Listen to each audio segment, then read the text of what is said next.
Well, hello, everybody. That's not the right background, but this is Andrew Dukowitz from ZoneCoverage, and this is another episode of the Missing Wolves post-game podcast live stream, something or other. And this is like an official collab episode. I mean, Crunch Wears No Pants, 2/3 of the members, only Jally, who is, I'm assuming, DJing. I don't know what else he would be doing on a Friday, but Brandon, Beck, and Nate Alsdurf are here. How are you guys doing? We're good. I assume Jelly's probably DJing, but he has been like weirdly cryptic about his unavailability. He just said he was busy this weekend, but he didn't say anything specific. I like how Jordan, who is maybe the most unabashed member of Crunch Wears No Pants, is being strangely cryptic about this specific weekend. Should we start like making up bylines and stories about what he's doing? I don't know how to handle this. Maybe he's starting his own rival podcast and he's like working on that all weekend. I don't know. Crunch Wears Morph Could be Suit. Anything.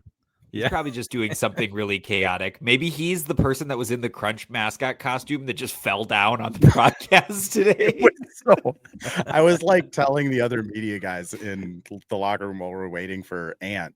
I was like, no, you guys don't understand. He like ate it. Like, did he hit someone? Like, did he land on someone's lap or something? I didn't see he landed on someone's lap. I just saw him disappear and was like, oh, well, there goes Crunch. Still came back and provided like great energy for the Brickin' for Chicken. So, I mean, if you have the Wolves app, go get some chicken. Is there a Crunch? Is there a Crunch alternate in the back in case he gets injured?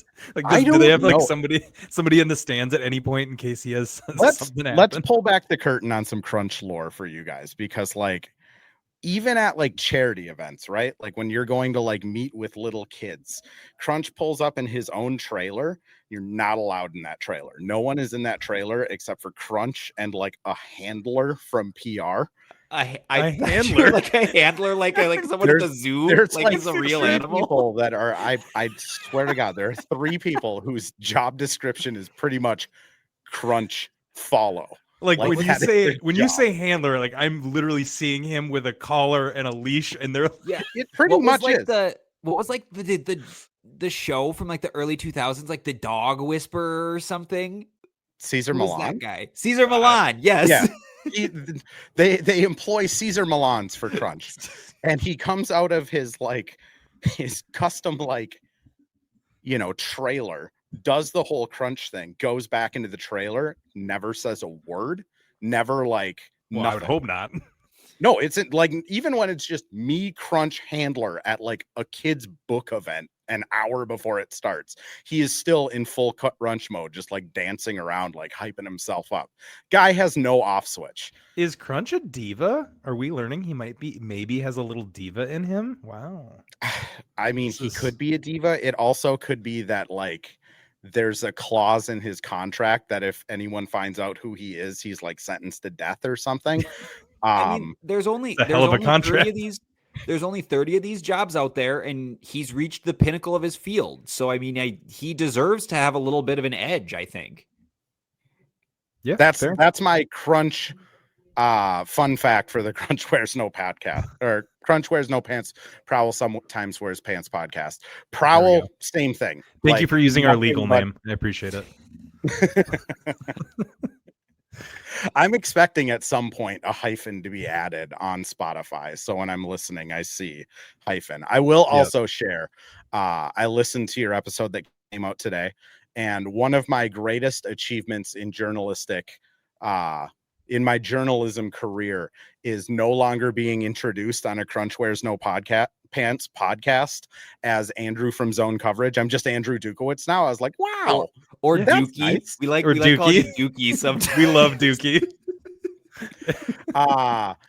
Ron Johnson, oddly enough, started calling me the Duke, like Gophers wide receiver Ron Johnson. Oh yeah, and now and Steelers safety. Call me right?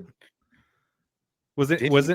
Yeah, he was in the NFL. He was. I think it was the Steelers that he was. He played safety. Receiver in college and he played safety in the NFL. That's a wild position switch. I think they drafted him to play defense. I don't remember if he switched in college or not. But yeah, that is the new height of my career. I am Duke also is pretty cool. A little upset that. So I'm gonna be honest with you, Durf.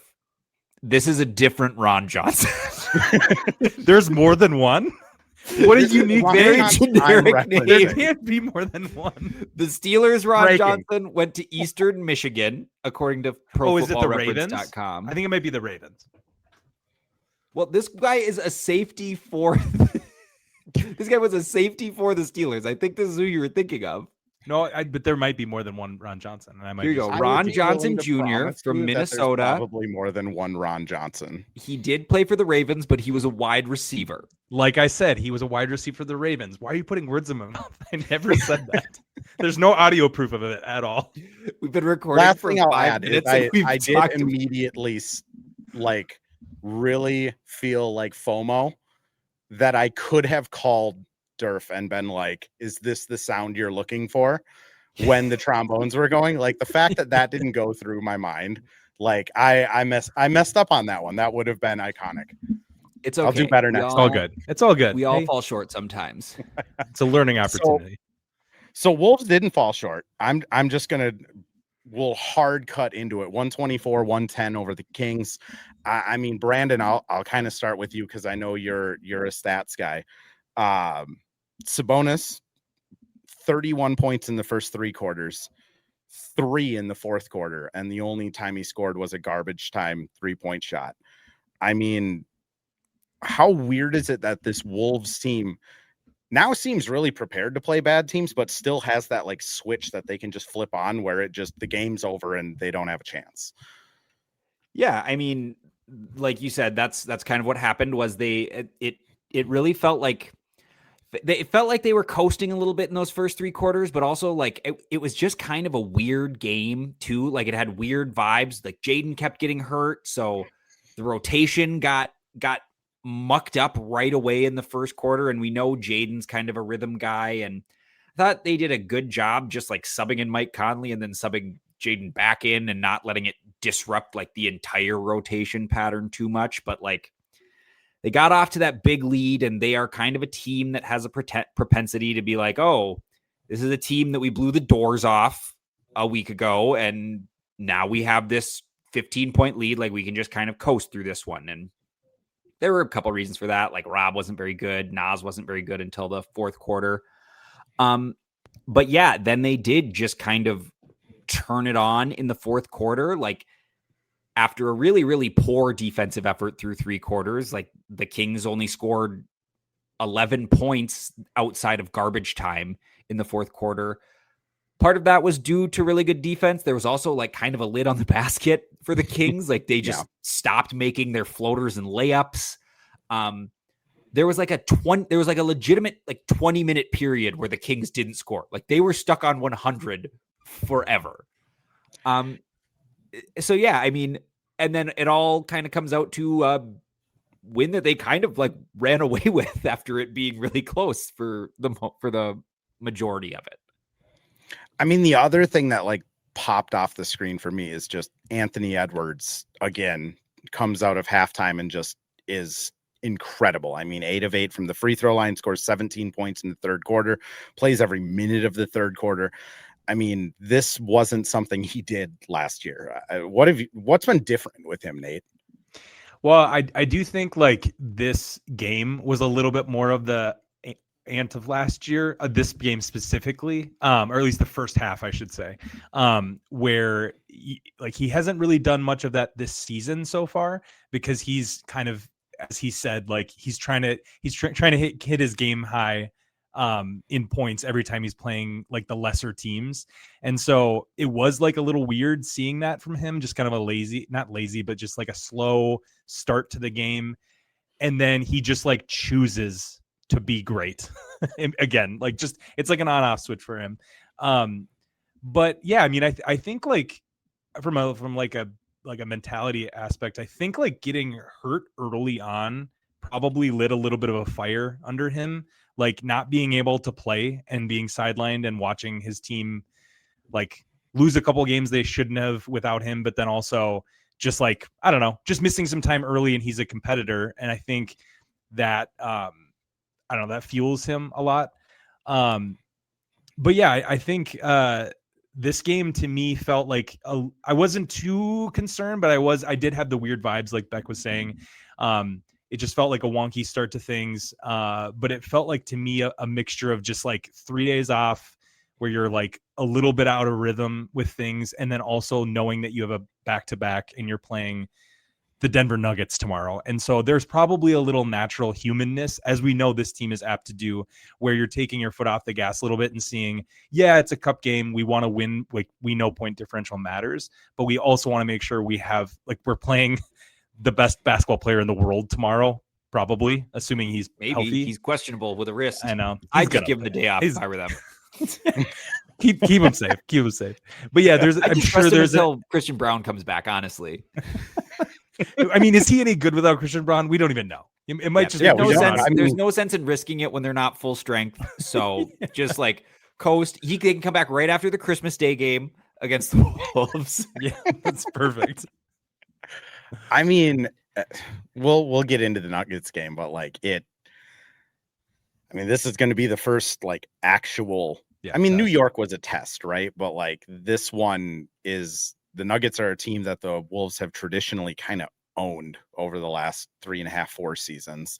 Jokic is still a one-man wrecking crew. Like I think you could put like college players out there with him and he would still like have a winning record as a team because he's just insane. I mean, there have been some college players on that team over the years that he's won championships with. Though. Yeah. Like, he's been unbelievable this season. And like that game yesterday against, was it the Clippers or is that 2 days ago? Whatever. The game where he had like 50 points in like 11 minutes or something. Which is insane because like he could do that every night. Like to me, that's like the scariest part about Jokic is like, he just doesn't, because I don't think he enjoys playing basketball that way. But like they won the game by 14. He was plus 28 with 55, 12, and 6 in 33 minutes. I don't know what you do against that. Like, it's not like the Clippers were just not trying to defend him. I mean, the Clippers do kind of not try. That's kind of their thing. They have Zubac. He's like a competent center. That's true. But like back to the Wolves side of it, let's peel it back here, because like one thing that's been really like impressive for me is that the Rudy Gobert situation has gotten like significantly better on offense. Like Anthony Edwards is actively looking for him. Jaden is looking for him. Dante is like throwing him lobs. I don't know why it took, theoretically, last season they saw him like single-handedly beat a Lakers team in a closeout game. But like, it seems like it took at least 5, 6, 7 games this year before they started to trust him again. But like, Brandon, what's their ceiling if Rudy is like an actual competent part of the offense that is involved? I mean, whether he's a part of the offense or not, like right now, the offense is just cooking whether he is involved or not. Like, they are just one of the best offensive teams in the league. And that's with him on the floor a lot, because that's the only way that they can defend. It is literally still the only way they can defend. Like, that's not even an exaggeration. But yeah, he is not like, has not been as problematic this season as he was last year. And part of that is just like their willingness to give him the ball. Like you said, and in particular, like he's done a lot more of those like fake high, like he'll get it and Rudy will go on the roll. And traditionally where Ant will kind of like throw just like a swing pass to the other side that's not really open and just kind of reset the offense, he's doing a lot of like that fake high bounce pass to Rudy, like right around the free throw line. And he is just doing a better job catching and finishing on that, distributing out of that. Caveat that he's been doing it a lot against not very good centers. Like Domantas Sabonis is like 6'8" with a negative wingspan. So that is just naturally going to allow Rudy Gobert more freedom to do his thing. So I mean, Nikola Jokic, not the pinnacle of defense or anything like that, but he is a big body, a smart defender. So it'll be interesting to see if Rudy can maintain that, because when he has been faced with really good competition from the center position this season, he has not stood up to that. But that was also very early in the season when he wasn't in the rhythm that he's in right now. It's just so hard to tell because there's only 5 or 6 like good defensive centers in the league now. And like theoretically, like Sabonis is a top quality center, but like he's just so small. Bend and he's small. I mean, we're gonna go up against Jokic tomorrow here at the Target Center, and like Jokic is a top quality center who I think gets a bad rap on defense, but like he's a plus defender. He's always in the right spot, even though it looks bad.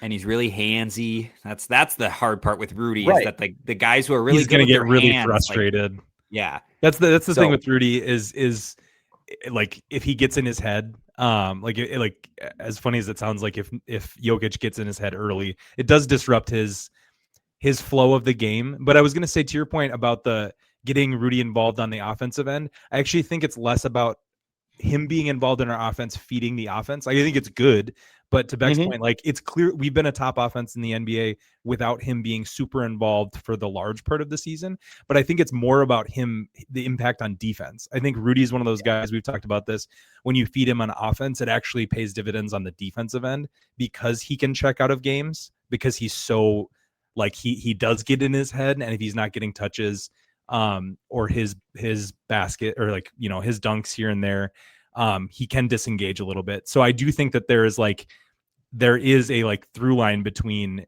offensive production and defensive, him being as good defensively as he can be. I mean, I would add to that. Like, I'm going to add to that, but I'm going to first say the caveat of like, yes, Rudy Gobert makes millions of dollars to be a defensive first center. Like, I understand the pushback from fans and like other players that are like, he gets paid way too much to check out of games. Like, I get that, but there's also the human nature of it, of like when the front line of attack on ball defense isn't doing their job and Rudy is just getting elbowed in the face and like getting layups taken on him over and over and over and over again. And then on offense, he's like setting really physical screens, getting hit in the face again, trying to go for an offensive rebound. And that just happens for like 30 minutes. Like, I think at some point it is just human nature where you're just kind of like, all right, this sucks tonight. I'm not going to get hit in the face again. Whereas like, I mean, tonight, it's not like he went crazy, but like when you have, you know, the first bucket of the game goes to you and you got that adrenaline going, or in the fourth quarter, you get hit on a short roll and you can like dunk it and get that adrenaline going again. I think that like you're 100% right. Like that elevates his defensive level. It elevates his screen game, like everything. But like, I don't think it's just like as simple as like, you know, Rudy makes a lot of money, he should just be better on defense and like do what he's told, because like that's not how humans work. Yeah, right. Yeah. It is nice to see. Sorry, Derf, you go. I was just gonna say, it is nice to see the rest of the team getting hit in the face in solidarity. Everybody tonight was getting elbowed, smacked, whatever. We're gonna need the city editions in a couple of years are just gonna be like mask themed because everyone's wearing masks. Honestly, like a full rotation of masks would be fire. All right, Beck, make your actual basketball play. But like last thing on Rudy is to his offensive impact. I think a big part of it too, and bad team caveat, like they're feeding him the ball, he's catching it, but he is also finishing at a much higher level because he's dunking more often. Yeah. Like he is doing way less of the weird Rudy finger roll, trying to show off like all the skills that he worked on in the offseason. And he's just getting it, seeing an open lane, doing a power dribble and yamming it on people. And that's the thing that he has actually always been good at. Like when he has led the league in field goal percentage, it's been because he is dunking it all the time. And this team's really bad at throwing lobs to him, but he's getting a lot of dunks on that short roll right now because teams are kind of ignoring him, and Ant's hitting him with those bounce passes. and he is being like assertive and decisive and going and dunking it instead of trying to do like a weird Rudy Euro backhand finger roll thing. Yeah, but when he does it though, and it goes in, it's pretty cool. It looks so cool. Bad, and it's so funny. I love it. I love it when it happens though, or is coast to coast. Oh, so last year I asked Jaden about that. I was just like, I mean, what goes through your head like when he's going coast to coast and Jaden's just like holding back laughter, like, don't hurt yourself. Sometimes you just gotta let him do Rudy. It's like, oh man, you don't want to look at it, but you can't look away. But like I said, the 1 or 2 times it's worked, it's been beautiful artwork. It's like fadeaway last season, like mid-range shot, like that. The one in the game 7 fadeaway made the whole trade worth it, no matter what else happens for that one shot. I am going to throw us over to an ad read when we come back, though. Phil in the chat brings up a couple good questions about Jaden, so we'll talk some Jaden after that. But first, Bills. Well, hello. Thank you, Livestream Andrew. This is Ad Read Andrew. And today we have Firehawk Construction and Remodeling, the presenting sponsor for the Missing Links podcast. Firehawk Construction and Remodeling strives to inspire people to follow their ideas, working with respect and understanding to create a quality, tailored result. Firehawk Construction and Remodeling, located in Blaine and serving in the North Metro area, is here to help you with your building and remodeling needs. I can say personally, thanks to Firehawk Construction and Remodeling, I have a beautiful deck in my backyard and countless projects that I started, they finished. Get started on your new deck or remodel today by calling Isaac at 763-710-5686. And we're back with another ad read.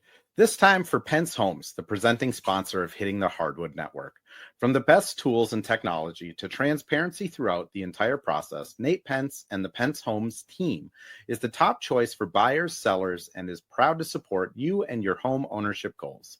Get started today by calling 612-308-1122 or by emailing info@pencehomes.com. .com work. The over wins tonight. LJA 23 over on YouTube says Crunch wears full green screen jumpsuit too. Apparently, I don't know how much they showed that on the TV, but that was jarring. I saw one photo of him like laying in like a seductive position across the baseline with the full green jumpsuit on. Yeah, for people who have come to Wolves games, they did that thing where they blindfold a fan and make them crawl on their hands and knees to try and find Crunch.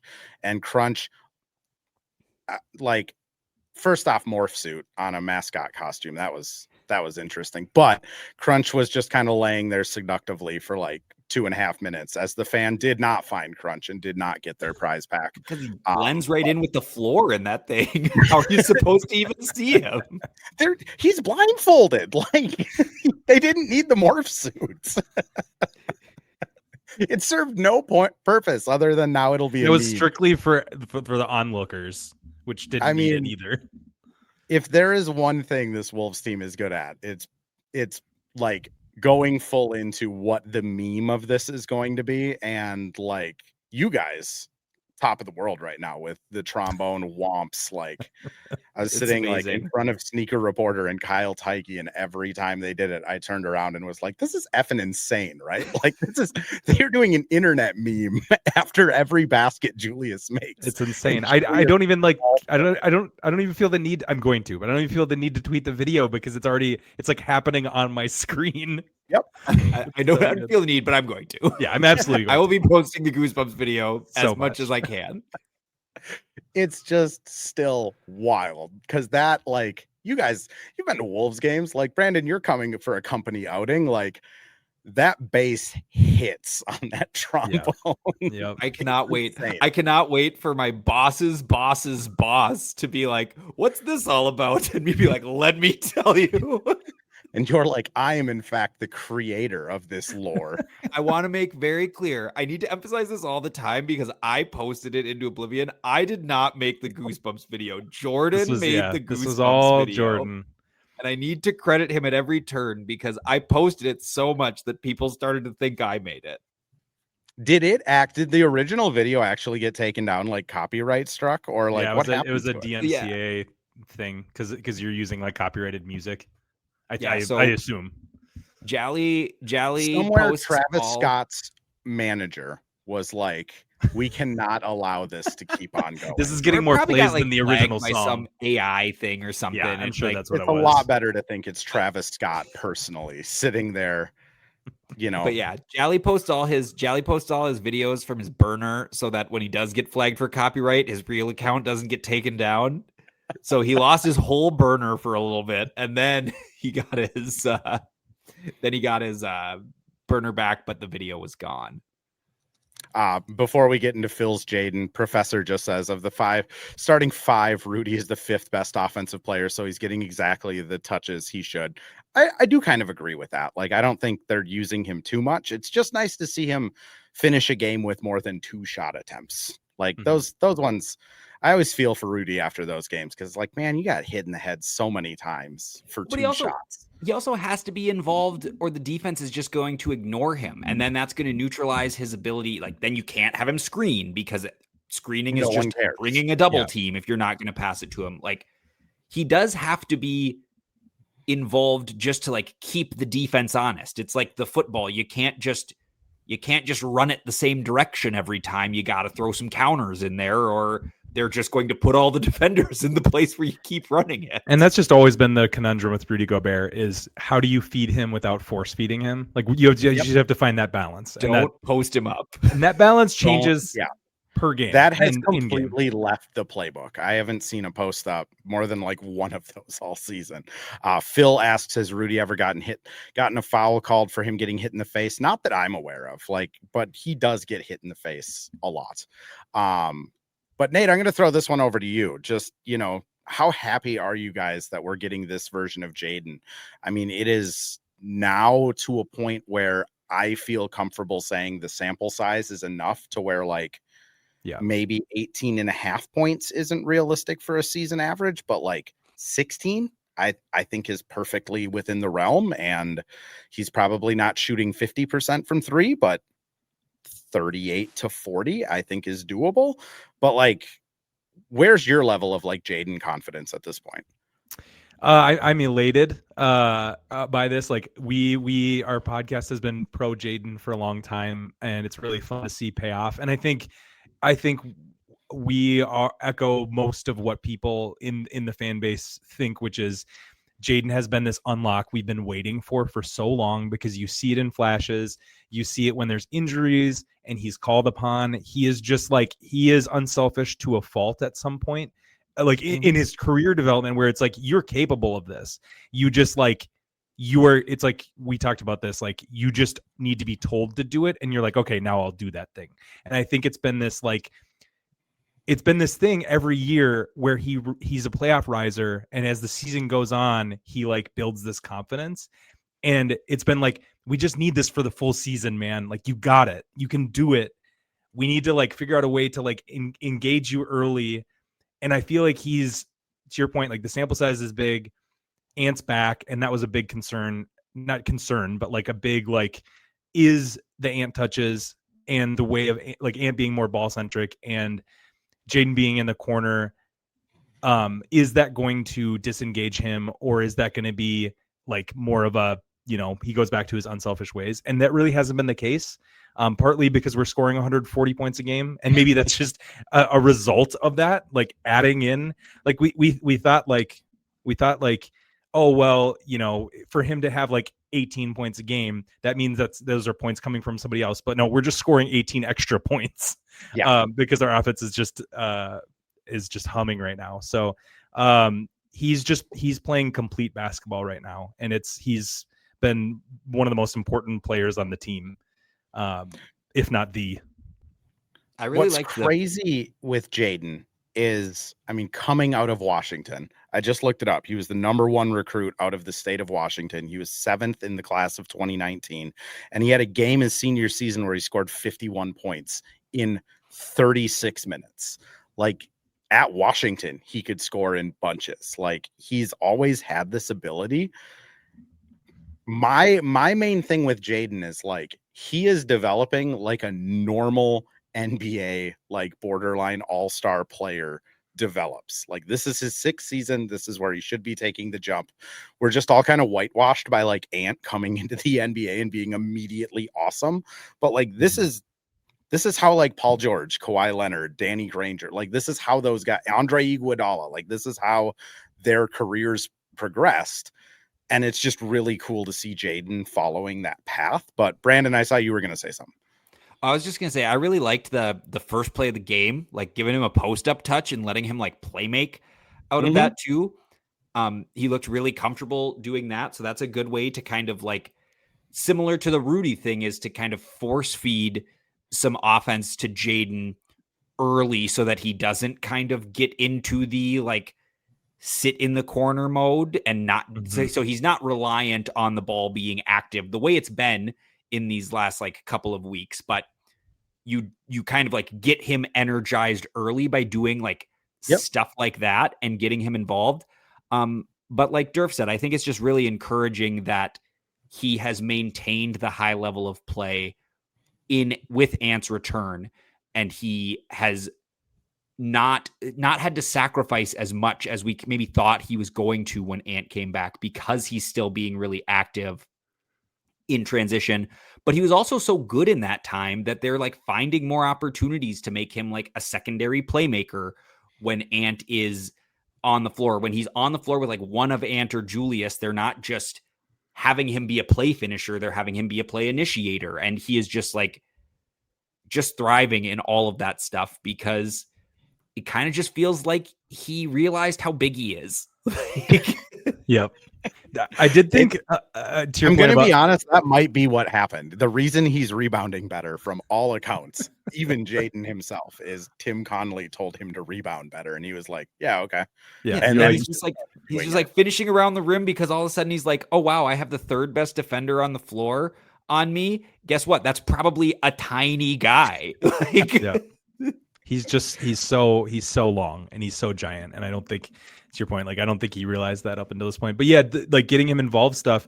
I know that they like showed this on the broadcast and Jim broke it down, but I can't remember what part. I think it was in the 4th or 3rd, but Jaden set like a fake pick almost, and then rolled to the rim, and they just wide open, like that kind of stuff that they have in their toolbox for him.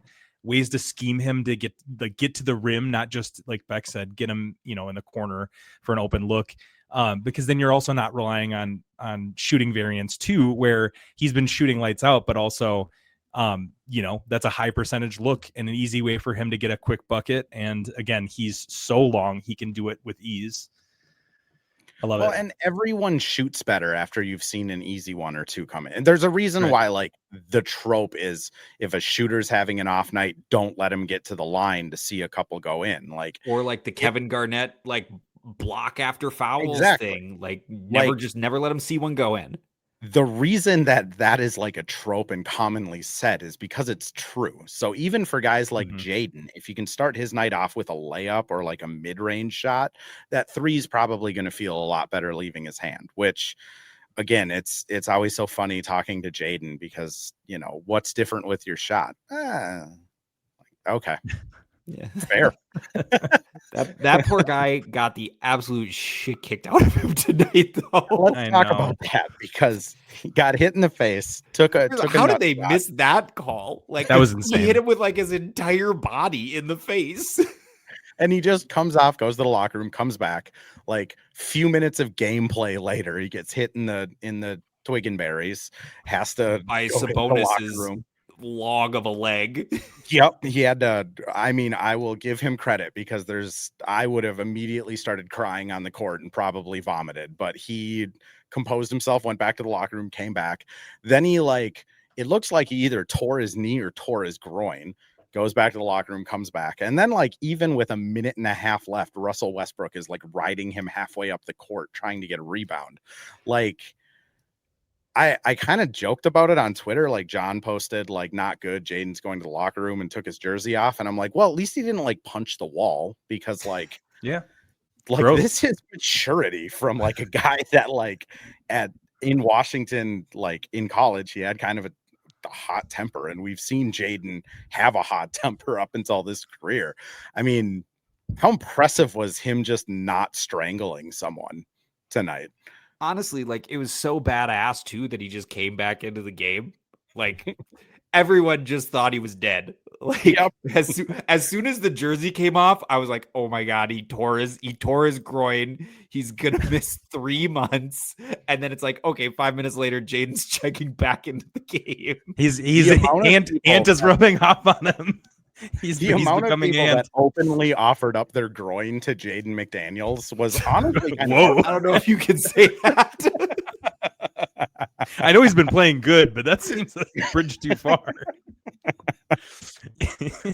No, it was like in person. The roar when he came back was deafening, which it is always amazing to me what players the fans like latch on to, because I mean, full disclosure, like Sneaker Reporter was covering Boston before he went Boston, Oklahoma City, Houston before coming here. So he wasn't here for the Zach LaVine days.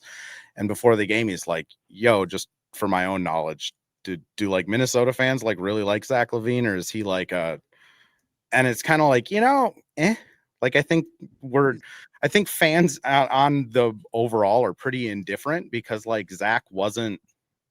There was a bit. It was all potential. It was all potential with him. There was a bit of a like post Jimmy Butler thing. There was a little bit of like yearning for like what could have been with Andrew Wiggins, Zach LaVine, and Karl Anthony Towns. I think a lot of that was mitigated by the fact that Zach LaVine and Andrew Wiggins have mostly just sucked outside like one playoff run for Andrew Wiggins. So it's like, yeah, they probably weren't that destined for greatness, because Zach LaVine like makes every team he's on actively worse. And Andrew Wiggins tried really hard for one playoff run. Right.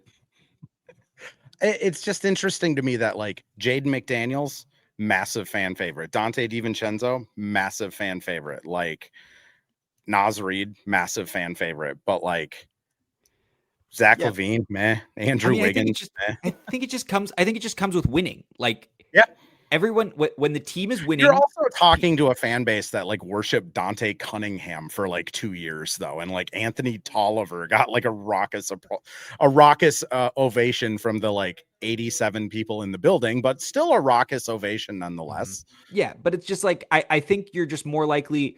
Their fans are going to gravitate towards, like, fans love role players, first of all. Like, generally speaking, fans love role players. Fans really love role players when the team is good, because they love to be like, wow, that guy's not getting enough attention for the things he is doing, despite like every time they do something being like, wow, look at what he did.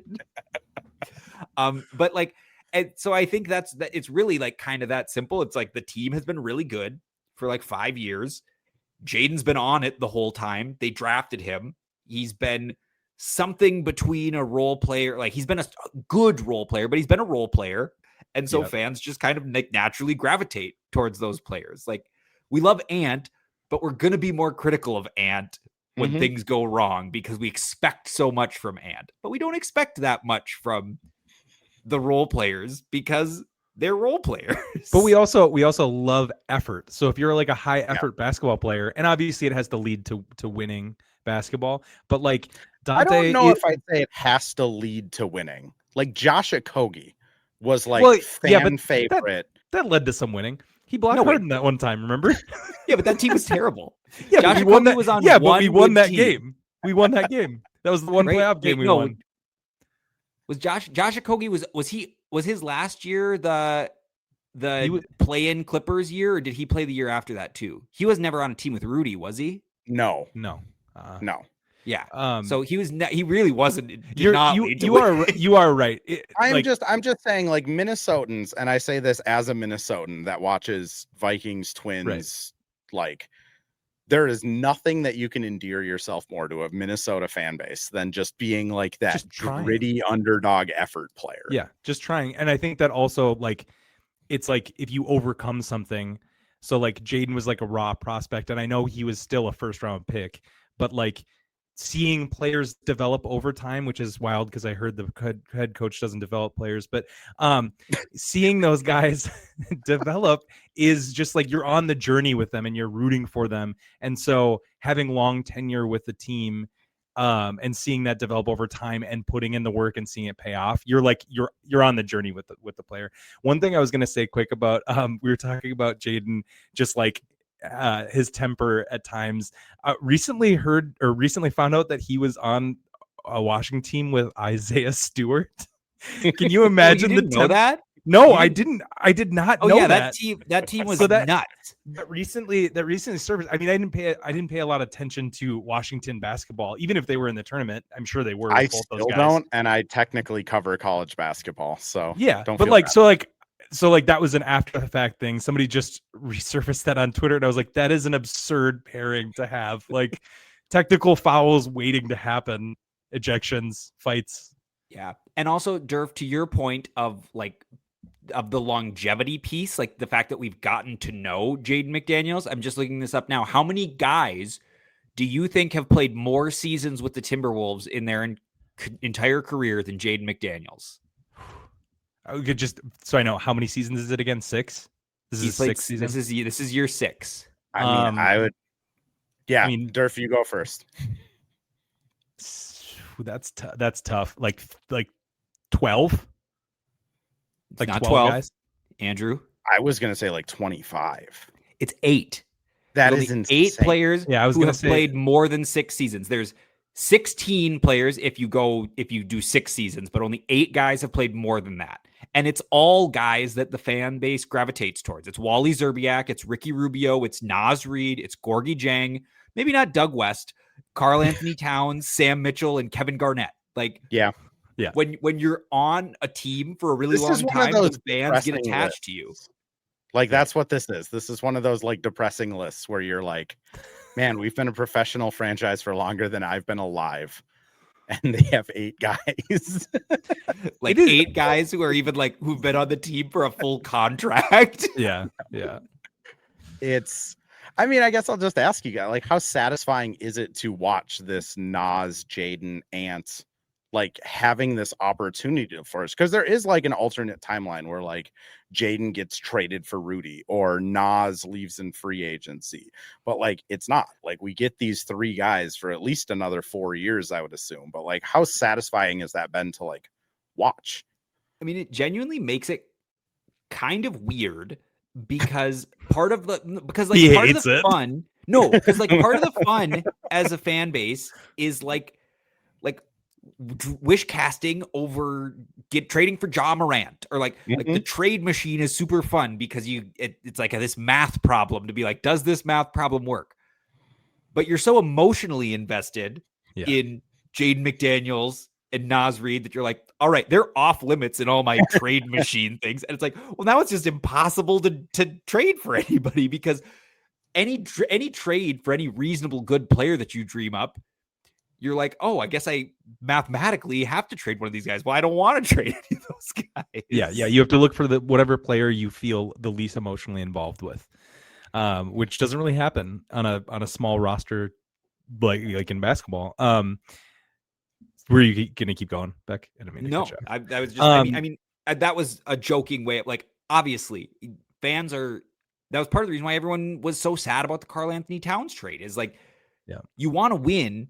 But if you can win, you also want to win with the guys that you have grown up with. You want to see guys from when they're drafted, or for like, you want guys on your team for a long time so you can get to know them and you can know their flaws and you can go to war for them on Twitter while everyone's like, what an overpay on that contract. We're like, you don't understand how good Jaden McDaniels is. Like, sidebar, Jaden McDaniels, I don't know if they're engaged or if they're just like dating, but his significant other, the Twitter like laps she has been taking over this last like 9 months has been just so heartening, because it's like, yep, now everyone is like, we can't trade Jaden for Ja, straight up. No, she was a good hooper too. Did you know that? Yeah, she played for Georgia Tech, didn't she?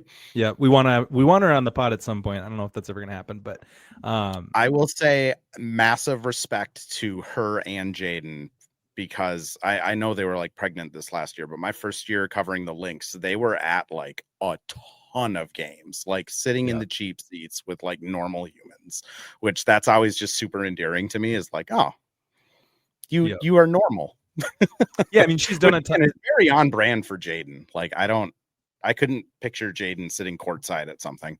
She's done a ton of like Twitter, like ticket giveaways, or like, let me upgrade your seats, that kind of stuff, which is just super cool. Like you said, we love that. Very easy way to win over our hearts. But yeah, like to Beck's point, like seeing these guys succeed, watching them go from being draft picks to being exciting prospects to being good rotational players to being like all-stars or borderline all-stars in some cases, it's really fun, and it's something that we've just lacked for a long time. Like this, we're built on like overpaying for role players to play extended positions that don't work and then reset, like trade our good players away to just get future assets and stuff like that. So we also just have a history of not having good players. That's true. That's true. But the three that we did trade at one point.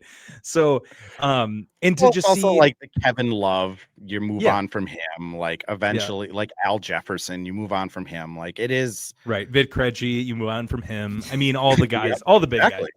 But yeah, just to see that work finally is awesome, and it's sustainable. Like there's a certain amount of sustainability to future success that we are not used to have. We're used to having just the 2018 season and then back to bleakness. So yeah, it's cool. I mean, basketball is as much about the sport as it is the relationships with the players. Just because you get so much FaceTime with them, and it's such a small roster, you get to know them so well. So it's sick. Yeah, it's awesome. I love it. It's a big fan. Big fan. That's probably the best way to leave it. Yeah. Anything else, you guys? Any other parting thoughts you have? I know you were both on the pod already this season, but anything you want to plug? Again, congratulations for really leading Wolves Twitter into the mainstream to where, I mean, like Jimmy Fallon is tweeting out goosebumps. Like Julius, I will say, like when I was asking him that question, when I was like, so the trombone, like the beamingness he had of like, yeah, it's awesome. It was like pretty impressive. So like, I don't know if the mainstream is ready for how weird Wolves Twitter is. We're really weird. That's the thing that like I try to explain to like other teams media, and especially with the Lynx, I was trying to do this a lot, because they would be like, why when I say like an obscure like, man, I wish Natisha Heidemann was 10% better, do I get 77,000 angry Lynx fans coming at me? And it's like, it's just a Minnesota like basketball thing. Like these people are just so ingrained in their team, and they're so used to just like terribleness that like even the Lynx fans like are weird. Yeah, for years no one was watching the Wolves except for us, so we could be as weird as we wanted to be because nobody was paying any attention. And now Anthony Edwards showed up, and now people are watching our games. And now the weirdness, it's part of our DNA. Which, like, I will say, I think makes like the Naz Reid thing. I don't think Naz Reid becomes Naz Reid in any other market. Like, even if he went to like the Lakers or something like that, you're not seeing like Naz Reid towels at Machu Picchu on Twitter if he's with the Lakers. It's kind of the same thing with like Jaden and like Rob Dillingham, where they just have these like fan bases that'll knife fight you if you say something wrong about them. But like, that's the best part about being in the Minnesota market, is like you can be a role player and have people want to knife fight people on the internet. That's what it's all about. Knife fighting people on the internet. That's what we do it for. For the love of the game. For the love of the knives. All right, guys. I appreciate you coming on. Crunch Wears No Pants. Brandon, Beck, Nate Alsdurf. Again, anything you want to plug, anything you want to get out there. Brandon, what suite are you going to be in so fans can theoretically dox yourself? Yeah, I think it's suite 16 was what it was on my ticket. Yeah, going there with my coworkers, gonna explain the Goosebumps meme to all of them. They're going to see a very stressed out side of me they're not used to seeing. So you don't care about work, huh? I generally don't like to watch basketball games in front of people. Yeah. Check out our podcast if you don't, or you don't have to. I don't care. Check us out on social media if you want. We like to do weird bits and have a good time. And at some point this season, we'll probably do some sort of caravan down to Iowa to go to an Iowa Wolves game because they're a blast. And so you guys should all come. We'll post details whenever we figure that out, but it probably won't be for a few months. So yeah, again, Iowa underrated team right now. Like Rocco Zakarski, 7'4" Australian guy hitting threes. Sorry, Wemby, your time's up already. Yep, clock's ticking. This is the new era of the NBA where just everyone over 7 foot can hit threes at a 40% clip for some reason. Yeah, I don't want to go down like a Rocco Zakarski rabbit hole because I don't know if he's going to be any good at all. I will say it is pretty impressive that how good the shooting stroke looks. It's not just that he can make threes. He looks like a normal person when he shoots them. He's also a guy that is so like he was a projected lottery pick before the last season he played in Australia, which is insane because he was going into his age 18-year-old season for an actual professional men's basketball team in Australia. And then he played like 15 minutes a game and never got a chance to showcase anything. So like no one really knows what he can do. He's big and he can shoot. Yeah, we got Boban with Steph shooting. I don't know how the league let it happen, but I will say Boban with Steph's shooting would be insane. Just sprinting, just gigantic guys sprinting off screen. It's just like it's a creative player, but you just move the sliders all the way to the end. It is. I mean, honestly, it is kind of crazy that like, yeah, it's wild. You know, I know there's a lot of like Wolves development jokes that you can insert here, but like both of those guys are like pretty good bets if you're just going to like throw a late round pick at somebody like, hey, here's a French kid that barely has played basketball and there's an Australian guy that can hit threes. Why not? Yep. I can't wait. The Rocco versus Wemby battles. We're going to have a future double big lineup and it's those conference two. Finals 3 years from now. That's the graphic. Rocco Zakarski and Victor Wembanyama. If that's the graphic, I don't think my brain will be able to comprehend it. In 4 or 5 years, we're gonna have a DPOY in Yon and then a 3-point champ in Rocco. So I don't know. It's gonna be a crazy. The new Jordan and Pippen. Yeah, this is where evolution has brought us. Just on the other end of the lineup. All right, guys. Appreciate you. For anyone that jumped into this pod late, it will be up anywhere you get your podcast at The Missing Wolves up tomorrow at 7 a.m. And good grief, we're going to do this again tomorrow after the Nuggets game. I'll be coming live from the Target Center again. So it will be streaming a little bit later after the game ends. So you guys can go hang out with Locked On and Jack or Howls and Horns or Wolves After Dark or any of the like 97 Wolves live streams. But for the people that come in here, really appreciate you. But thank you for Brandon, Nate for coming on. Appreciate it as always, even when it's a last minute thing. And I'm like, hey, can both of you guys do something in 4 hours? This is just what we just be doing this in the group chat anyway. My Fridays open every weekend just for you. So after every Wolves game, I have 2 hours of just thinking about the Wolves reserved afterwards. If they win, Brandon's just like screaming it from his garage. If they lose, he's just like in a cold shower for 2 hours. No joke. When they lose like heartbreaking playoff games, if it's on the weekend, I will typically just play video games for like 5 hours afterwards because I need something to like shut my brain off. We're getting like stress texts from him at like 2 a.m. of him being like, I still can't believe it. Can't believe they had 7 turnovers in 1 quarter. How can they not bring the ball up? All right, guys. Appreciate you both. For everyone else, I'll talk to you tomorrow. See ya. See ya.